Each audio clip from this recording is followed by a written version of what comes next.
Bonjour à toutes et à tous et merci de nous rejoindre dans ce numéro du magazine Afrique Environnement Plus.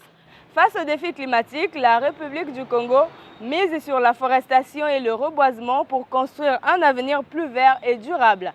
C'est donc cette problématique qui est au cœur de ce magazine, mesdames, messieurs. Nous en parlerons avec le docteur Rosalie Matondo, ministre de l'économie forestière de notre pays. Mais avant, je vous propose de suivre son portrait qui nous est donc présenté par Bartel Ponzo. Figure emblématique de la gouvernance forestière en République du Congo, la ministre Rosalie Matondo incarne l'expertise scientifique au service du développement durable. Docteur en sciences agronomiques, option biotechnologie végétale, formée à l'Académie bulgare des sciences, elle occupe depuis 2016 le portefeuille du ministère de l'économie forestière. Enseignante-chercheur à l'université Marien-Ngouabi, spécialiste des questions forestières et climatiques, elle allie rigueur académique, engagement écologique et action politique.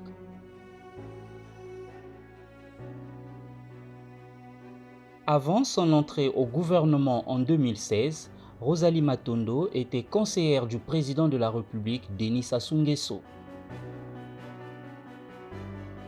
Son parcours témoigne d'une constante implication pour la préservation des écosystèmes et la lutte contre les changements climatiques. À l'issue de la récente victoire électorale du président Denis Sassou Nguesso, le docteur Rosalie Matondo a été reconduite à la tête du ministère de l'économie forestière, où elle poursuit avec détermination et engagement son combat en faveur de la préservation des forêts. Dentrophile, polyglotte, passionnée de culture et ancienne sportive, Rosalie Matondo s'impose aujourd'hui comme l'une des voix majeures de la diplomatie forestière en Afrique centrale.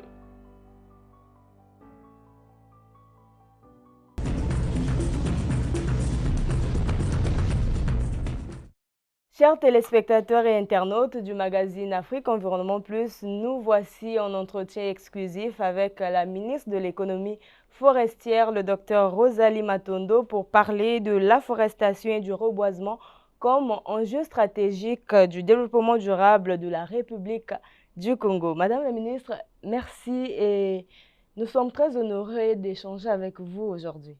Bonjour Marielle et merci de l'intérêt que vous donnez à notre ministère, de l'intérêt que vous donnez à ce sujet qui est un sujet très important aujourd'hui planétaire. Et permettez, Madame la Ministre, par ma voix, l'équipe de ce magazine vous réitère les vives félicitations pour votre reconduction à la tête du ministère de l'économie forestière. Merci infiniment pour votre fidélité avec nous. Avant donc de décrypter la thématique au cœur de cette émission, Madame la Ministre, vous sortez fraîchement de New York. Vous aviez pris part du 11 au 15 mai dernier à la 21e session des Nations Unies. À l'issue de cette session, Madame la Ministre, quel engagement majeur la République du Congo a-t-elle obtenu ou consolidé pour la protection et la valorisation durable des forêts?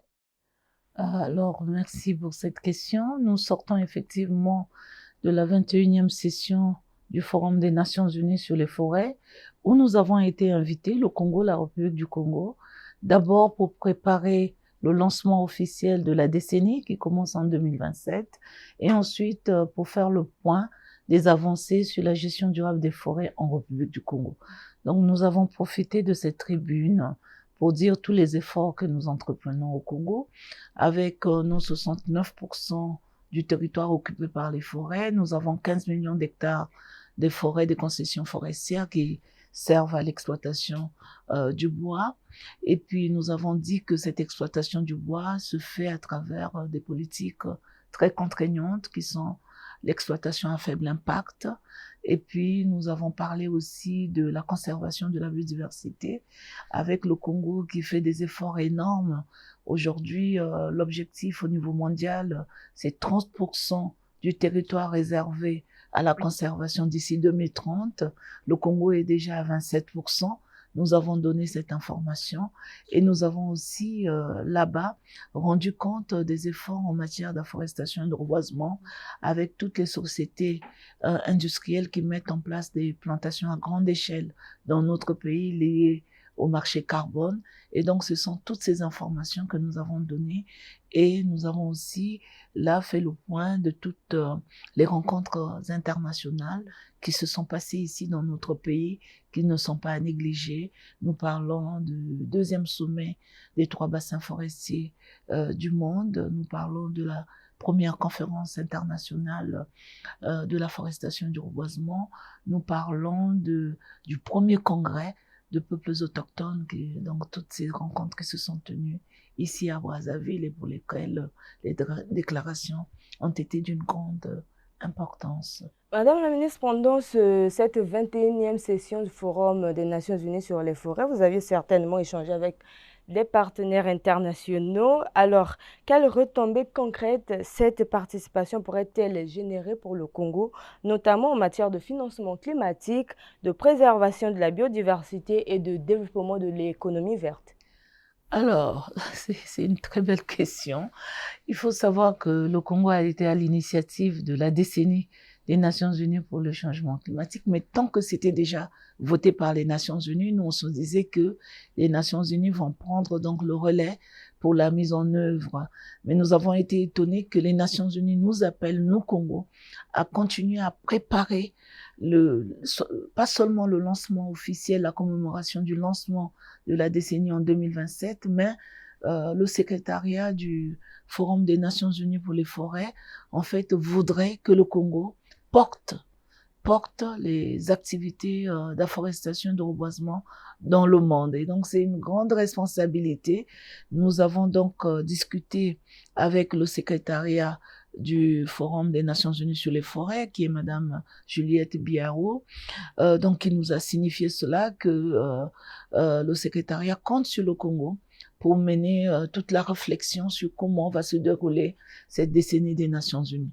Nous avons également eu la chance de rencontrer le directeur général adjoint des Nations Unies en charge donc de la division économique, celui-là, qui nous a donc signifié que les Nations Unies vont continuer à appuyer les efforts du Congo pour que cette décennie puisse vraiment réellement impacter le monde, parce qu'il faut savoir que nous perdons chaque année près de 4 millions d'hectares de forêt, et cette décennie est réellement une solution basée sur la nature pour inverser cette tendance de la perte des forêts. Et donc, les Nations Unies, quand nous avons déroulé le programme, la feuille de route sur la mise en œuvre des activités de la décennie, ils nous ont rassurés qu'ils vont nous accompagner. Deuxième institution internationale qui a pris l'engagement de nous accompagner dans le cadre de la mise en œuvre de la décennie, c'est la FAO. La FAO donc nous promet de nous accompagner, accompagner le Congo dans l'élaboration donc de la stratégie mondiale de la forestation et du reboisement. Il faut savoir que lors de la première conférence internationale sur la forestation et le reboisement, nous avons adopté ici à Brazzaville les 10 axes stratégiques de la forestation et du reboisement. Et là, j'ai demandé que le monde puisse s'approprier ce document pour l'étoffer et que ça devienne une stratégie mondiale pour que chaque pays y puise donc la feuille de route pour mettre en place les programmes nationaux d'afforestation et de reboisement. Donc, la FAO nous invite au comité de forêt que le Congo préside fort heureusement. Cette année, c'est le Congo qui préside cette conférence. Et donc, nous allons aller présenter ces 10 axes stratégiques et aussi proposer une feuille de route pour que, effectivement, les Nations Unies prennent tout cela en compte. Donc voilà, pour faire court, ce sont ces 2 grandes institutions qui se sont engagées, sans compter les scientifiques, la société civile, les populations autochtones, l'Ouzbékistan, qui est donc le pays qui avait parrainé avec nous la résolution et qui tient à être avec nous pour effectivement commémorer le lancement de cette décennie. En tout cas, merci Madame la Ministre pour ces éclaircissements. Revenons donc à la thématique du jour, notamment la forestation et le reboisement, enjeux stratégiques pour le développement durable. de la République du Congo. Alors, Madame la ministre, la forestation et le reboisement, deux concepts qui tiennent à cœur le président de la République, son Excellence M. Denis Sassou Nguesso, notamment à travers l'instauration de la Journée nationale de l'arbre depuis 1984 et l'inscription de la décennie africaine et mondiale de la forestation et de reboisement à l'agenda de l'ONU. Madame la ministre, à ce jour, quel est l'impact de ces initiatives dans le cadre de la préservation des écosystèmes forestiers du bassin du Congo?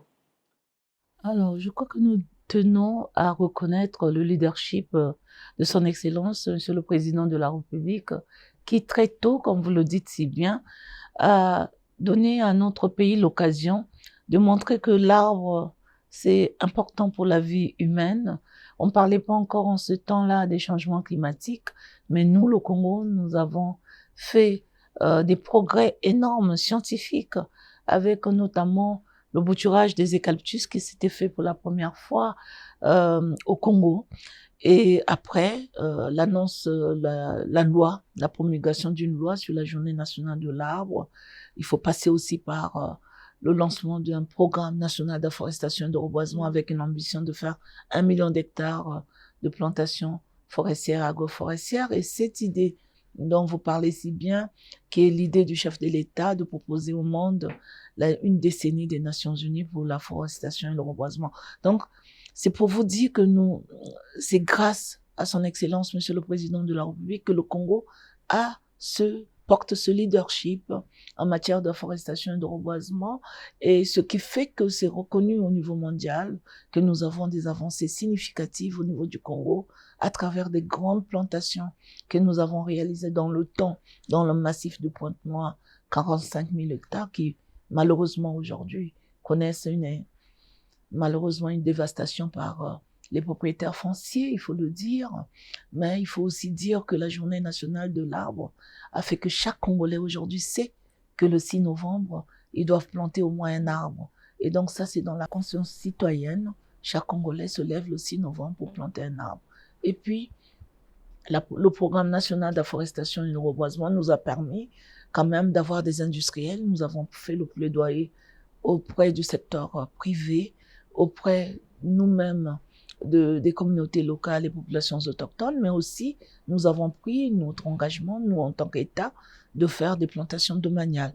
Donc avec les 3 séries, donc nous avons une première série qui concerne les industriels avec 700 000 hectares. C'est là où nous voyons 5 600 hectares que nous avons fait avec Total Énergie au niveau des savanes de Ngompuya. Nous avons 40 000 hectares que nous allons faire avec Renko dans les savanes de Mbé, là-bas jusqu'à Ngabé et puis et Inoni Plateau. Et là-bas, nous sommes à près de 1500 hectares. Nous avons la SNPC, qui est notre Société nationale du pétrole, qui aussi s'est engagée avec nous dans des plantations industrielles de 50 000 hectares. Aujourd'hui, c'est à travers son projet Ekozamba. Ekozamba, avec donc une pépinière magnifique et des plantations qui sont magnifiques. Je crois que vous aurez l'occasion d'aller les visiter parce que c'est quelque chose à voir. Nous y étions, madame. Ah, mais voilà, donc je suis en retard. Donc vous avez vu ces efforts, c'est vraiment des projets d'envergure. Et donc, je pense que le Congo peut être fier de ses avancées. Le Congo peut être fier aussi d'avoir un chef de l'État qui est visionnaire, qui a pensé donc à ces initiatives qui aujourd'hui atteignent la planète tout entière. Madame la ministre, vous conviendrez avec moi que les enjeux de la forestation et du reboisement sont principalement environnementaux et socio-économiques. Alors, quels sont les avantages ou peut-être inconvénients en prenant les initiatives d'afforestation et de reboisement? Alors, vous posez cette question à une passionnée des plantations. Je verrais mal les inconvénients, mais les avantages, en tout cas, il y en a. Les avantages économiques, comme vous avez dit, économiques, parce que réellement, nous pensons que la forestation et le reboisement, c'est une réelle opportunité économique. À travers les plantations, nous pouvons produire du bois énergie, vendre le bois énergie. Aujourd'hui, les crédits carbone, nous sommes sur le marché carbone à travers ces grandes plantations que j'ai évoquées tout à l'heure. Nous pouvons dire c'est aussi une source d'emploi pour nos communautés. Vous savez bien que dans ces massifs plantés, il y a près de 800 000 employés qui sont utilisés dans ces sources d'emploi et donc source d'une économie locale au niveau de ces zones, de ces localités qui abritent ces plantations. Plantations avec bénéfices écologiques parce que là où il y a des plantations, on change le microclimat et nous avons aussi la possibilité de séquestrer plus de carbone dans ces zones-là et donc raison écologique, la biodiversité aussi. Nous avons vu que dans ces zones des plantations, dans notre politique, c'est préserver les îlots forestiers qui sont à l'intérieur de ces massifs et même de les enrichir. Donc là, ça permet aussi de sauvegarder la biodiversité au niveau écologique, c'est des grands bénéfices. Maintenant, quant aux inconvénients, c'est pas des inconvénients en tant que tels, mais des difficultés. Des difficultés peuvent apparaître dans le cadre du conflit d'intérêts avec les propriétaires fonciers, ce que nous vivons dans la zone de Pointe-Noire-Cuilou. Vous voyez bien comment nous sommes en train de perdre tout ce massif forestier. Donc là, il y a un conflit d'intérêts entre ce que la conférence nationale avait donc décidé à tort ou à raison de remettre les terres vers les populations, mais je crois que là aussi nous avons manqué quelque chose à travers la signification de cette libération des terres, parce que l'État avait quand même investi dans ces plantations industrielles qui atteignaient, comme je vous l'ai dit, 45 000 hectares et plus. Aujourd'hui, nous sommes en train de perdre, nous avons perdu presque la moitié de ce massif forestier et les exactions continuent à se faire dans ce massif. Donc, il y a ce conflit lié à l'occupation anarchique des terres qui peut être un inconvénient dans le cas de la mise en place des plantations. Et puis, ce n'est pas encore le cas chez nous au Congo, mais il faut dire aussi avec la sécheresse, le changement climatique, dans le monde entier, nous voyons comment les incendies atteignent ces plantations parce que ce sont des combustibles énormes. Et donc, du coup, il faut vraiment des politiques de lutte contre les incendies dans ces zones-là. Mais la chance que nous avons, nous, dans le cadre de la politique du PRONA, nous commençons les plantations toujours à 5 km, sinon 7 km de rayon des villages. C'est ça pour préserver d'abord le droit coutumier des familles sur leurs terres et aussi de le mettre en sécurité par rapport à des éventuels incendies. Madame la ministre, vous êtes en charge de la gestion des ressources forestières de la République du Congo. C'est donc une mission titanesque. Quel est l'apport de votre segment ministériel dans la mise en œuvre des initiatives de justice climatique? Alors, la justice climatique, c'est une terminologie qui prend corps au niveau des négociations internationales.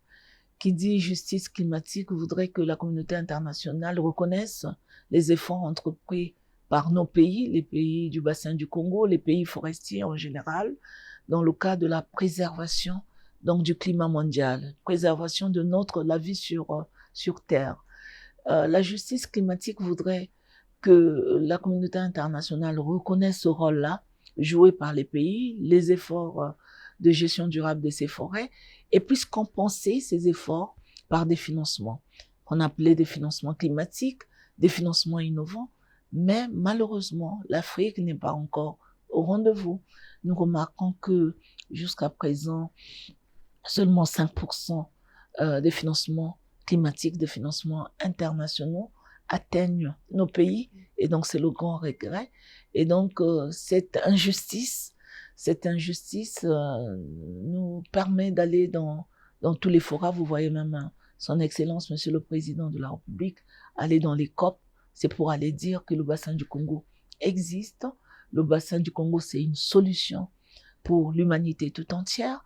Le bassin du Congo, c'est une solution pour la biodiversité, la préservation de la biodiversité au niveau mondial, et que la communauté internationale doit reconnaître ce rôle joué par les forêts du bassin du Congo, et par conséquent, les financements doivent parvenir dans nos pays pour continuer ces efforts de conservation. Alors, la justice climatique aussi est un sujet qui me tient désormais à cœur, c'est comment concilier la conservation de la biodiversité de ces forêts avec le développement économique que nos pays aspirent à ce développement économique, comment concilier la conservation et l'exploitation des ressources naturelles?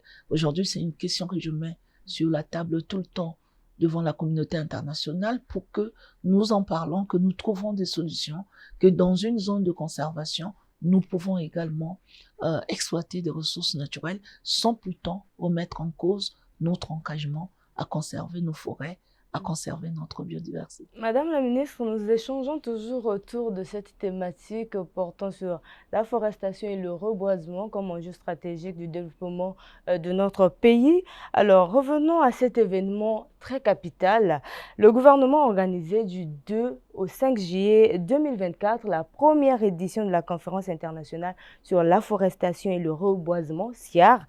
Quel a été l'impact national ou peut-être aussi international de cette conférence, Madame la ministre? Merci d'en parler. C'est une grande rencontre internationale, vous avez raison de le dire, qui a réuni près de 3000 personnes.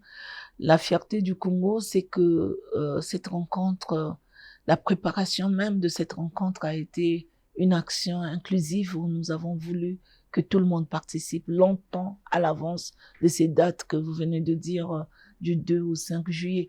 Nous avons commencé à travailler 2 ans à l'avance pour aller chercher les personnes ressources, pour aller chercher la contribution des chercheurs, des ONG, des populations autochtones, pour aller chercher les gouvernements, pour que les gouvernements puissent contribuer, parce que c'était là la source de cette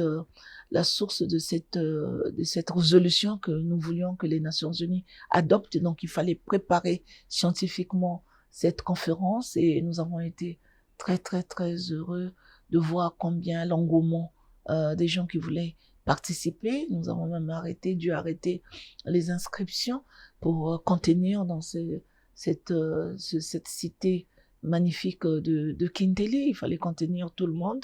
Donc, nous avons même trié les participants. Mais parmi ceux qui sont venus à la conférence, nous avons vu vraiment leur implication, leurs apports qui étaient essentiels.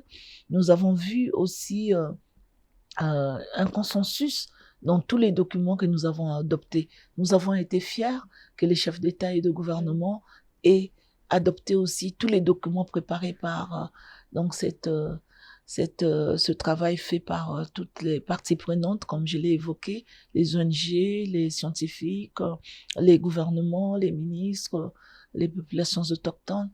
Et il y avait donc consensus dans ces documents. Et finalement, quand les chefs d'État sont arrivés, ils ont adopté tous les documents. Donc les 2 grands documents, les 2 grands résultats que nous avons eus, nous avons préparé donc l'ébauche de la résolution des Nations Unies. Nous avons eu une déclaration de Brazzaville où les pays africains ont pris conjointement une décision d'appuyer la résolution au niveau des Nations Unies et ont demandé qu'on le présente d'ailleurs à un sommet des chefs d'État qui se tenait à Accra, au Ghana. Et nous avons fait ce travail-là.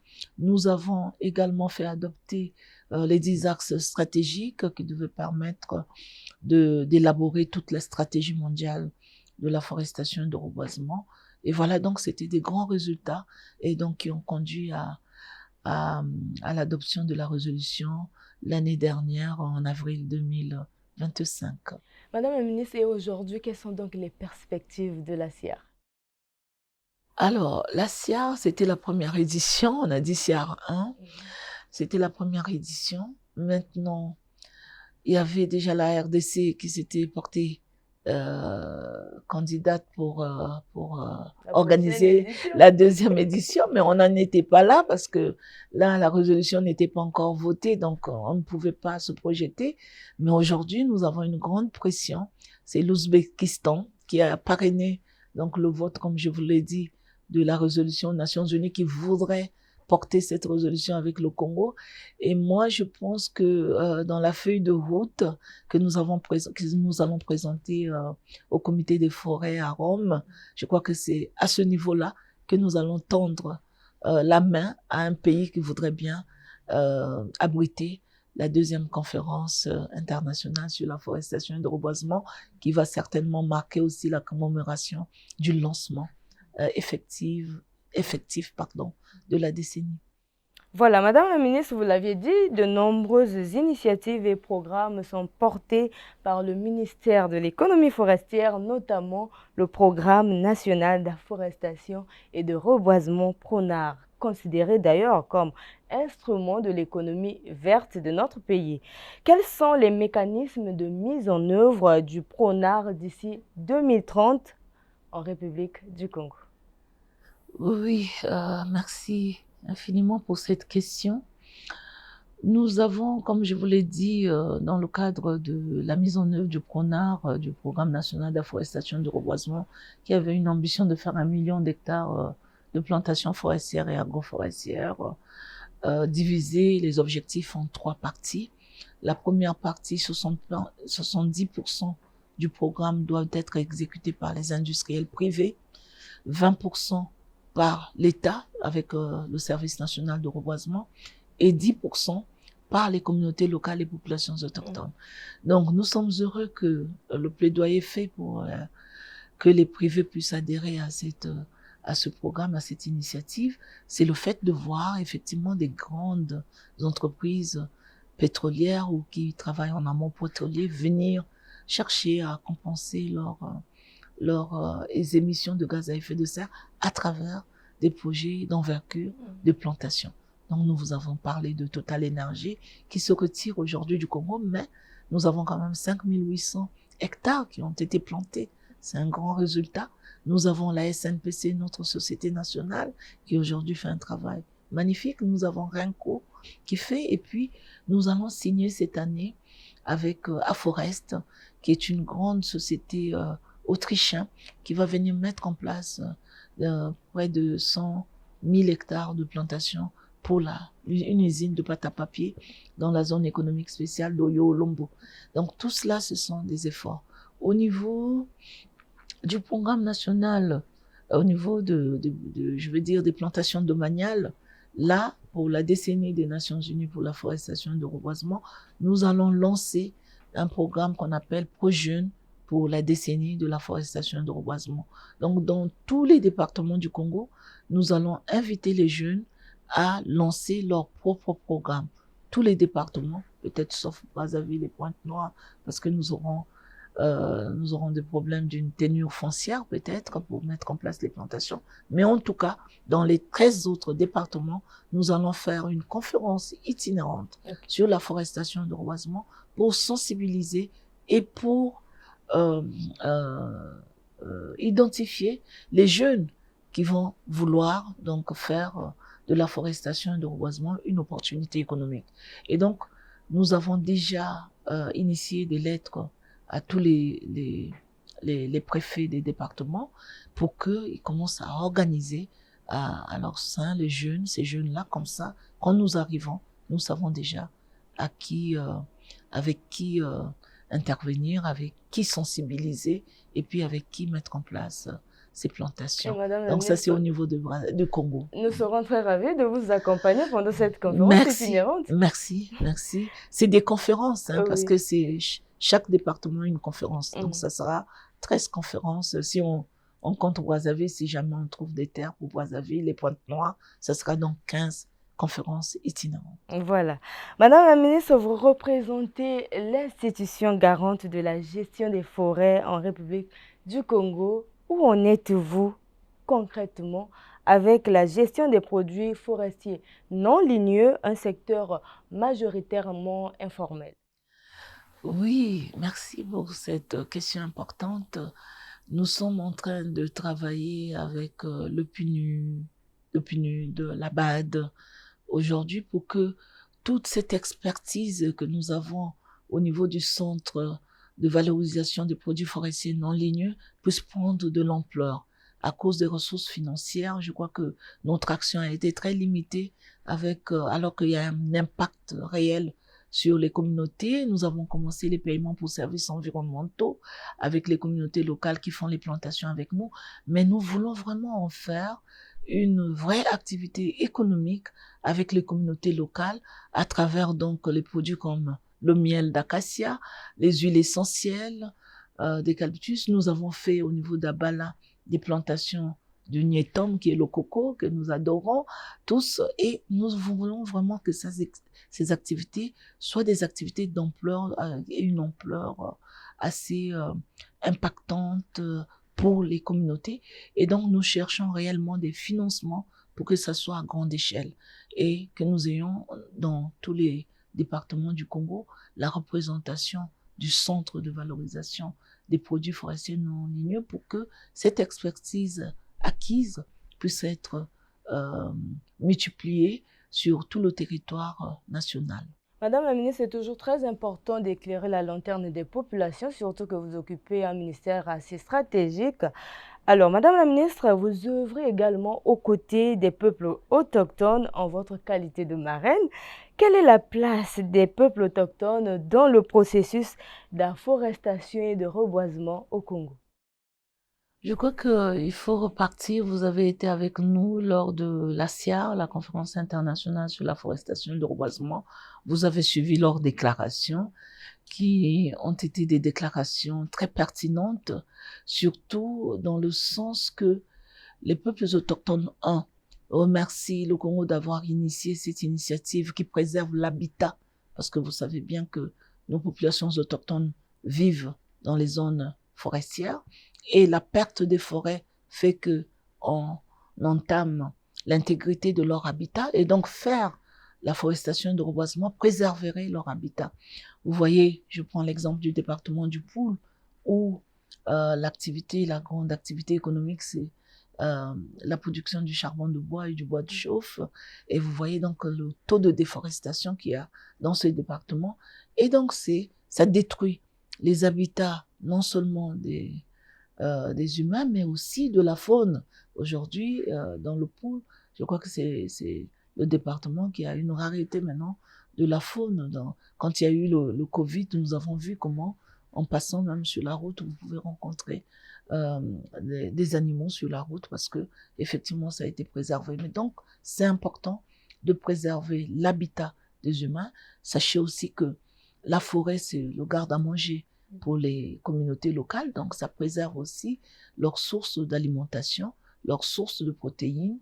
Et aujourd'hui, donc, ces peuples autochtones ont remercié le gouvernement congolais de prendre cette initiative qui va permettre donc la préservation des écosystèmes, mais aussi comme source de revenus pour ces communautés qui vivent de la vente du miel, qui vivent de la vente de produits forestiers non ligneux à l'intérieur de forêts. Et donc pour nous, pour ces peuples autochtones, ça a été vraiment une grande participation à ces rencontres. Et donc, Madame la ministre, dans le cadre de la promotion de la déclaration de Brazzaville sur les droits des peuples autochtones, issue du premier congrès mondial des peuples autochtones des 3 bassins forestiers tropicaux de la planète lors de la COP30 tenue à Belém, le président de la République, son Excellence M. Denis Sassou Nguesso, sollicitait la prise en compte de cette déclaration par la COP30, mais aussi par l'Organisation des Nations Unies. Quel est l'impact de cette grande ambition dans le processus d'afforestation et de reboisement? Alors, ce sont ces peuples autochtones eux-mêmes qui ont choisi le Congo pour abriter leur première conférence qui a réuni près de 600 participants venus de tous les pays forestiers du monde. Ça a été une grande rencontre. Ils ont tenu à rencontrer son Excellence, Monsieur le Président de la République, qui nous a fait honneur de les recevoir. Et là, ces peuples, ces représentants des peuples autochtones ont tenu à ce que son Excellence, Monsieur le Président, soit leur ambassadeur, soit le porteur de leur déclaration de Brazzaville et que son Excellence, Monsieur le Président de la République, puisse profiter de tous les forats pour présenter cette déclaration et que cette déclaration soit appropriée par les autres pays. Et donc, c'était avec cette ambition que son Excellence, Monsieur le Président de la République, a tenu à faire des activités parallèles lors de la COP30 avec le ministre en charge des peuples autochtones du Congo, Monsieur le ministre Bininga, donc qui a présenté cette déclaration aux yeux de tout le monde, et puis afin que chaque pays considère ce que les peuples autochtones ont déclaré, ce que les peuples autochtones voulaient, les attentes de ces peuples autochtones, et que les pays puissent en prendre compte dans leur politique nationale. Madame la ministre, nous tendons vers la fin de cet entretien, mais nous sommes à quelques mois de la tenue de la COP 31. Quelles sont les initiatives que vous comptez cette fois-ci mettre en lumière sur la scène internationale pendant la COP 31? Alors, nous avons trois initiatives. La première, effectivement, c'est le lancement de la décennie, vous pouvez vous imaginer. Et la COP 31 est la COP qui va nous servir d'occasion pour inviter les pays à lancer leurs programmes nationaux d'afforestation et de reboisement, et une occasion aussi de leur dire que nous devons commémorer ce lancement officiel de la décennie des Nations Unies sur l'afforestation et le reboisement. En dehors de ça, nous voulons communiquer sur les efforts du Congo en matière de conservation de la biodiversité avec nos 27% du territoire affecté à la conservation de la biodiversité, avec des fleurons que nous avons dans notre pays comme le parc national d'Ozala-Kukua, le parc de Noabalendoki, nos parcs de Konkwati-Douli. Nous voulons mettre ça en exergue et puis inviter la communauté internationale à nous soutenir parce qu'aujourd'hui, comme je vous l'ai dit, conservation pour conservation n'existe plus. Il faut concilier la conservation de la biodiversité avec une croissance économique dans notre pays, donc concilier les deux. Et la troisième chose que nous voulons, pour laquelle nous voulons travailler et sensibiliser lors de la COP 31, c'est les paiements pour services environnementaux. Nous voulons que ça soit une réalité. Vous savez bien que Son Excellence, Monsieur le Président de la République, a lancé une initiative qu'on appelle C15. C'est une initiative qui porte sur la valorisation du capital naturel, la comptabilisation du capital naturel dans le PIB national. Donc, comment les paiements pour services environnementaux, comment les crédits carbone peuvent venir assurer un financement conséquent pour notre pays. Voilà, ce sont les ambitions que nous avons, que nous allons porter au niveau de cette prochaine COP. Madame la ministre, pour terminer, quel est votre message à l'égard des communautés locales pour vivre pleinement la décennie des Nations Unies sur l'afforestation et le reboisement? Je crois que c'est un appel, un rendez-vous. Un rendez-vous, comme je vous l'ai dit, nous allons commencer les conférences itinérantes sur l'afforestation et le reboisement sur tout le territoire national.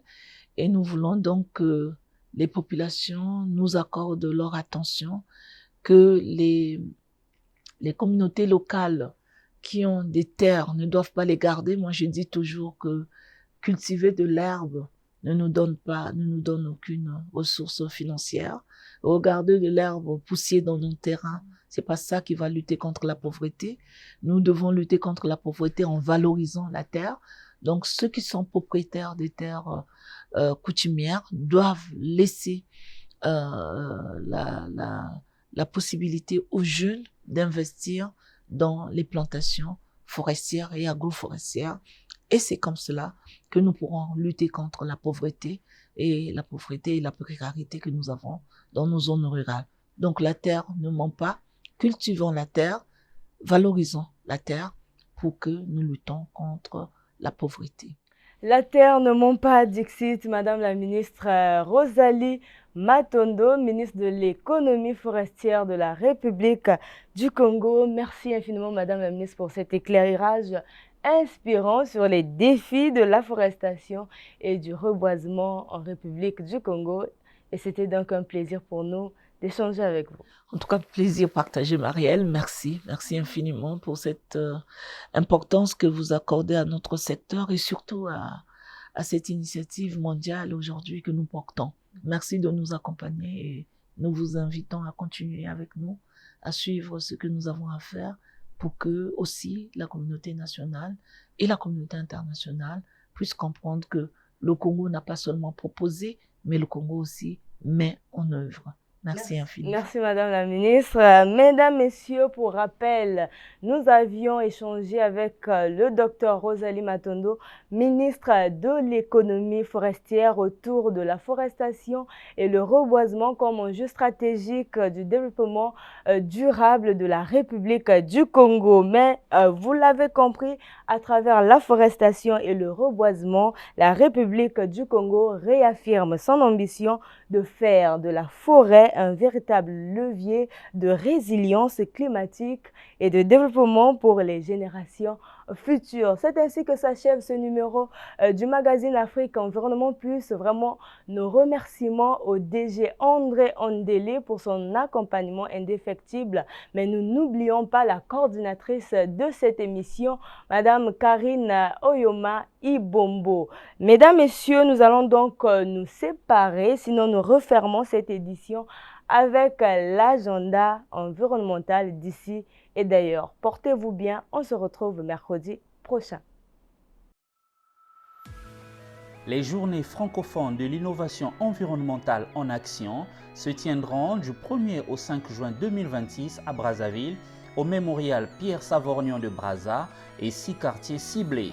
Placé sous le thème « Recycler et innover », la jeunesse francophone au service d'une agriculture durable, cet événement majeur a pour but de promouvoir le recyclage à travers des solutions intégrées autour de la collecte, du tri, du transport et de la valorisation des déchets urbains en lien direct avec les communautés locales de Brazzaville.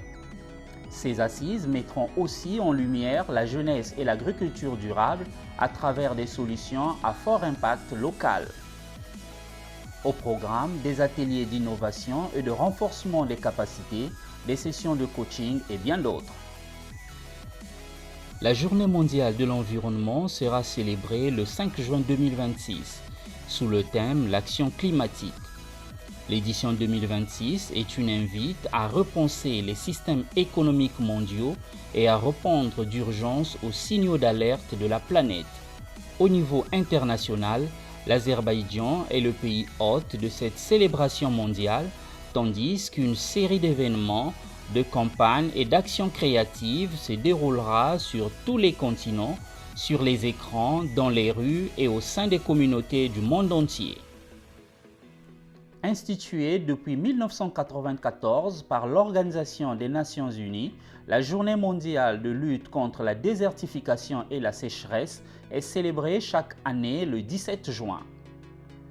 Elle vise à sensibiliser le grand public et à mobiliser la coopération internationale pour préserver des terres saines et lutter contre la dégradation des sols. Avec pour thème « Parcours pastoraux », reconnaître, respecter, restaurer, cette journée est l'occasion de promouvoir des solutions concrètes sur la reforestation, la gestion durable de l'eau et les pratiques agricoles régénératrices.